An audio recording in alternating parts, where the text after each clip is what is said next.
بسم اللہ الرحمن الرحیم۔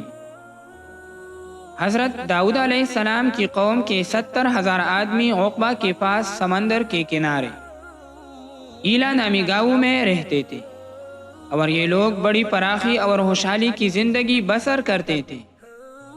اللہ تعالیٰ نے ان لوگوں کا اس طرح امتحان لیا کہ ہفتہ کے دن مچھلی کا شکار ان لوگوں پر حرام فرما دیا، اور ہفتے کی باقی دنوں میں شکار حلال فرما دیا، مگر اس طرح ان لوگوں کو آزمائش میں مبتلا فرمایا کہ سنیچر کے دن بے شمار مچھلیاں آتی تھی اور دوسرے دنوں میں نہیں آتی۔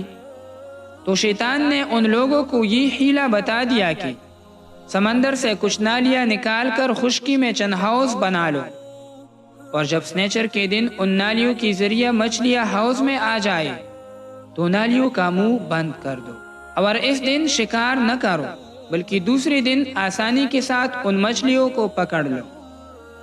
ان لوگوں کو یہ شیطانی ہیلہ بازی پسند آ گئی، اور ان لوگوں نے یہ نہیں سوچا کہ جب مچھلیاں نالیوں اور ہاؤسوں میں مقید ہو گئی تو یہی ان کا شکار ہو گیا۔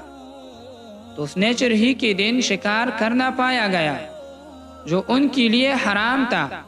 اس موقع پر ان یہودیوں کی 3 گروہ بن گئے۔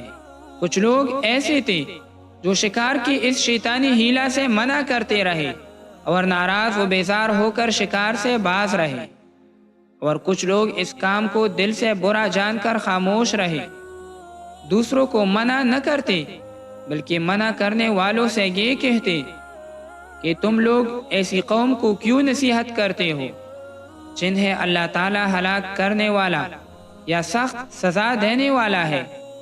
اور کچھ وہ سرکش و نافرمان لوگ تھے جنہوں نے حکم خداوندی کی اعلانیہ مخالفت کی اور شیطان کی ہیلہ بازی کو مان کر سنیچر کے دن شکار کر لیا اور ان مچھلیوں کو کھایا اور بیچا بھی۔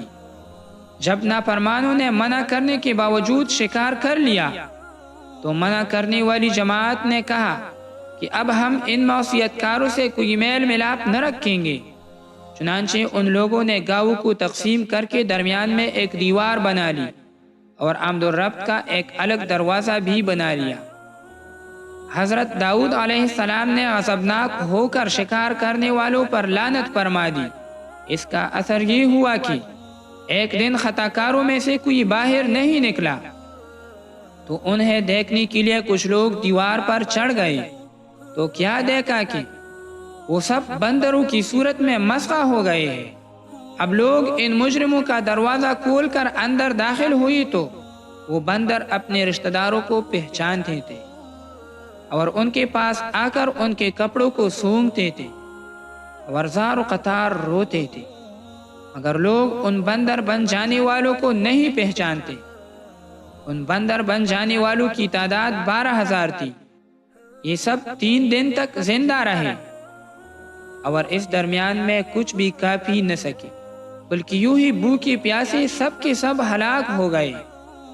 شکار سے منع کرنے والا گروہ ہلاکت سے سلامت رہا، اور صحیح قول یہ ہے کہ دل سے برا جان کر خاموش رہنے والوں کو بھی اللہ تعالیٰ نے ہلاکت سے بچا لیا۔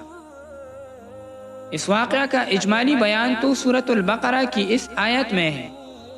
اور بے شک ضرور تمہیں معلوم ہے کہ جنہوں نے ہفتہ کے دن میں سرکشی کی تو ہم نے ان سے فرمایا کہ ہو جا وہ بندر ددکاری ہوئی۔ اور مفصل واقعہ سورہ اعراف میں مذکور ہے۔